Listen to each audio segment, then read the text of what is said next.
पैसों की बरसात हो रही है। 10,000 महिलाओं को दिया जा रहा है, फ्री में राशन है, पेंशन बढ़ा दिए गए। देख लीजिए, 55,000 रुपया दिया गया मजदूर को, 1,000 रुपया युवाओं को दिया जाएगा। अब क्या चाहिए? तो बल्ले बल्ले हैं। आप चुनाव के समय प्रलोभन दे रहे हैं। 20 साल की सरकार रही आपकी, 20 साल से सत्ता शासन में है।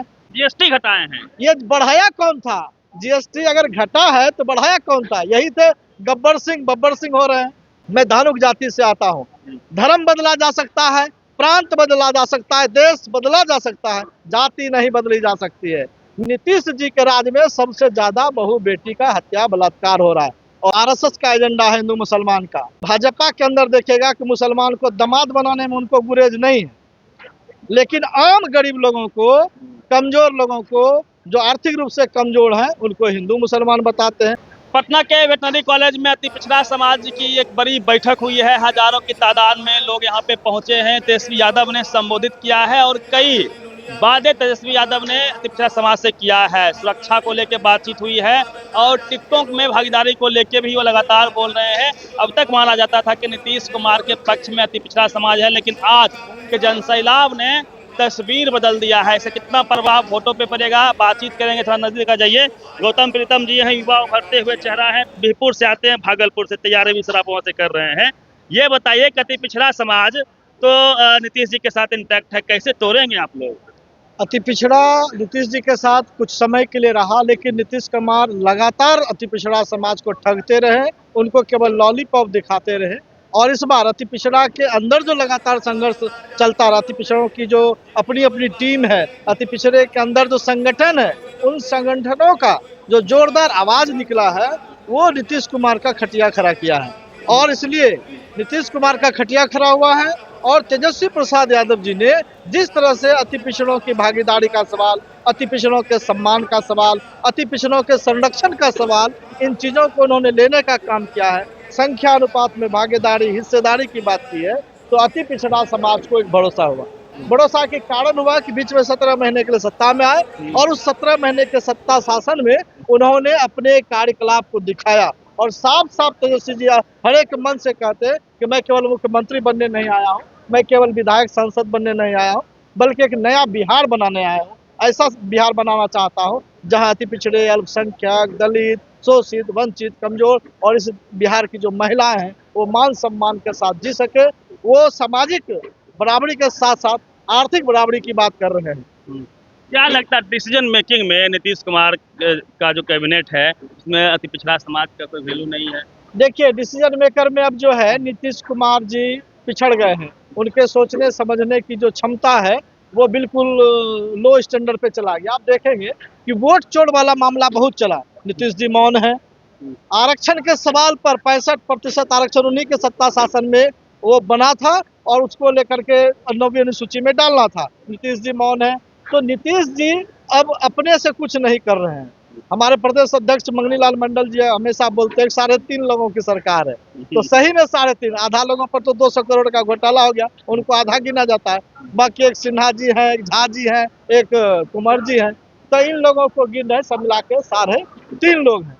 तो ये 3.5 लोग और थके हारे जो सरकार में लोग हैं वही सरकार को चला रहे हैं। अगर सचमुच में जीवंतता के साथ चलाते तो देखिए, बिहार सरकार के अंदर जो कर्मचारी हैं, जो 112 पर कॉल करके हम अपनी सुरक्षा की बात करते हैं, वही लोग सड़क पर आज धरना कर रहे हैं। तो सवाल नीतीश कुमार के सत्ता शासन में और बैक में जो भाजपा है वो उनका बड़ा एजेंडा है।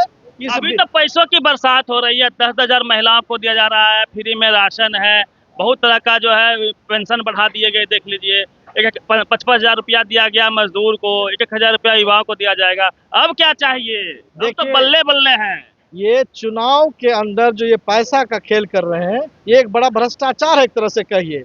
आप चुनाव के समय प्रलोभन दे रहे हैं। 20 साल की सरकार रही आपकी, 20 साल से सत्ता शासन में है, 14 से 11-12 साल से केंद्र में भाजपा की सरकार है। 15 लाख लोगों को देने का वादा किया था, 2 करोड़ लोगों को रोजगार देने का वादा किया, सब फिसड्डी है। जीएसटी घटाए हैं। ये बढ़ाया कौन था?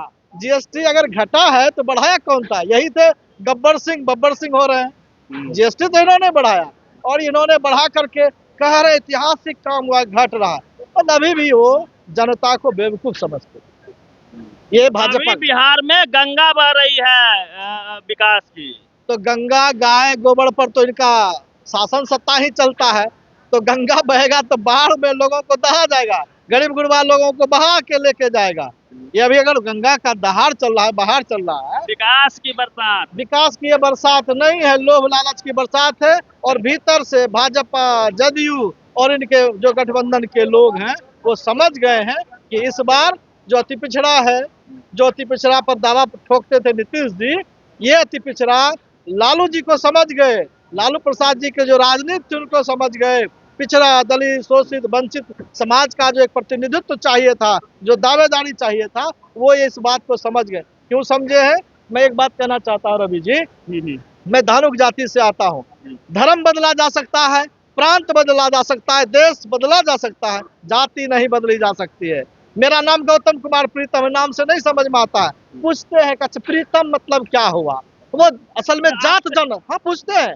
कई लोगों ने कहा गौतम जी आप गौतम कुमार प्रीतम की जगह गौतम मंडल भी लगा दीजिए। हमने कहा ये हम नहीं कर सकते हैं। पिताजी हमारे अभी भी माननीय, जात पात का भेद है। पूरा भेद है, जात पात का भेद नहीं है।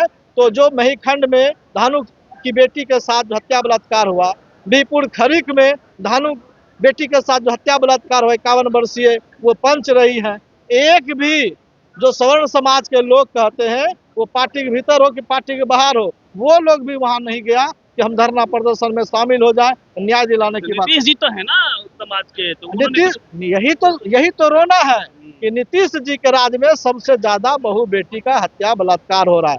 और इसका रैंक एनसीबीआरटी का रिपोर्ट है, उसी आधार पर जो है राज्य अभिलेखा ब्यूरो बनाया हुआ, क्राइम का ब्यूरो बनाया हुआ, उसका भी है कि 25,000 बलात्कार का मामला है, 60,000 हत्या का मामला है 18 साल के अंदर, इसी नीतीश बाबू के सुशासन के सरकार। मंदिर बनेगा 800 करोड़ का सीतामढ़ी में, और पूरा माहौल फिर बदल रहा है, हिंदू मुस्लिम भी होगा, कैसे बचाएंगे लोगों को? देखिए इनका पुराना एजेंडा रहा है, आरएसएस का एजेंडा है हिंदू मुसलमान का। लेकिन भाजपा के अंदर देखिएगा कि मुसलमान को दामाद बनाने में उनको गुरेज नहीं है। लेकिन आम गरीब लोगों को, कमजोर लोगों को, जो आर्थिक रूप से कमजोर हैं, उनको हिंदू मुसलमान बताते हैं। जो मानसिक रूप से थोड़ा कम पढ़े लिखे लोग हैं, उनको हिंदू मुसलमान करके बहला दे रहे हैं। और दामाद बनाने में कोई गुरेज है उनको? गिरिराज सिंह तो बोले कि नमक हराम होता है, मुसलमान सब काम कर देते हैं, उसका वोट नहीं देता है। अरे गिरिराज जी का क्या कहिएगा, इनका तो लफेबाज सांसद है। वो झटका मीट का खाने का बात भी करते हैं, और दूसरे तरफ कहते हैं सनातन भी है, 3 हाथ का टीक बांधते हैं, चंदन टिक्का लगाते हैं, और झटका मीट का प्रचार भी करते हैं। तो ऐसा लोग तो रखबे करता है भाजपा में। हिंदू मुस्लिम नहीं चलेगा। नहीं, हिंदू मुस्लिम नहीं चलेगा। ये भीड़ देखिए, पूरे बिहार के कोने कोने से आया था। हम भी बीहपुर विधान से सैकड़ों साथियों के साथ यहाँ बस गाड़ी करके आए हैं, और इस मंच से सारे लोगों को मंच पे प्रतिनिधित्व मिला। हर एक जो अति पिछड़ी जातियां हैं, तमाम अति पिछड़ी समाज के लोगों को प्रतिनिधित्व मिला। सबने भाषण में अपनी अपनी बात को कहा और एकजुटता की बात की। एक बात आपके माध्यम से कहना चाहते हैं कि अति पिछड़ा हो, दलित हो, अल्पसंख्यक हो, ये आपस में एकजुटता के रहने के कारण ही फिर सत्ता शासन में सामाजिक स्तर पर ऊंचाई पर जा सकते हैं। अगर ये आपस में टूटेंगे फूटेंगे तो वही राज करेंगे। और भाजपा वाला कहते रहते हैं ना, बटोगे तो कटोगे। असल में वो अपने लिए नहीं कह रहा है, हम लोग को समझना चाहिए। अगर हम अति पिछड़ा, दलित पिछड़ा आपस में बट गए, कोई यादव में, कोई कोयरी में, कोई धानुक में, कोई कुम्हार में, बहुजन बनने की आवश्यकता है। एकदम एकजुट होना चाहिए। काशीराम का नारा। हाँ, काशीराम का नारा और बाबू जगदेव प्रसाद का नारा। 100 में 90 शोषित है, शोषितों ने ललकारा है, धन धरती राजपाट पे 90 भाग हमारा है। तो ये 90% का करना है। बहुजन का जो कॉन्सेप्ट कांसीराम साहब ने दिया है, या बाबा साहब अम्बेडकर ने अन्य पिछड़ा वर्ग कहा, उसी पिछड़े के अंदर दलित भी, अति पिछड़ा भी है, और ये सारा व्यवस्था किया गया। तो हम लोगों को उस तरफ ही बढ़ना है, और सामाजिक न्याय की लड़ाई हम लोग लड़ते रहे हैं, आंदोलन करते रहे हैं। इसी लड़ाई में जेल भी गए हैं, केस मुकदमा भी झेले हैं। तो लड़ाई जब सत्ता शासन से हो, सामंतियों से हो, तो लड़ना पड़ेगा। क्योंकि हमारे इसी समाज से भगत सिंह पैदा हुए। तो भगत सिंह पड़ोसी के घर में थोड़े बनाना है, खुद के पास बनना है और लोगों को मॉडल देना है। करते करते हमारे बहुत सारे लोग शहीद हुए हैं। निश्चित तौर पे अब यदि आप दलित समाज से हैं, पिछड़ा समाज से हैं, तो पॉलिटिक्स यदि आप करना चाहते हैं तो आपको तमाम तकलीफें सहनी पड़ेगी। और जो बिहार में लगातार पिछड़ा समाज की बात हो रही है, भागीदारी की बात हो रही है, इस मुद्दे पर क्या वोटिंग होगी? क्योंकि हिंदू मुस्लिम का भी मुद्दा है, बीजेपी के साथ टीवी अखबार भी है, तमाम तरह के हथकंडे भी हैं। तो लड़ाई इस बार दिलचस्प होने वाली है। पूरी बातचीत को लेके पत्रकार रवि मेहता, पब्लिक पिलर, पटना।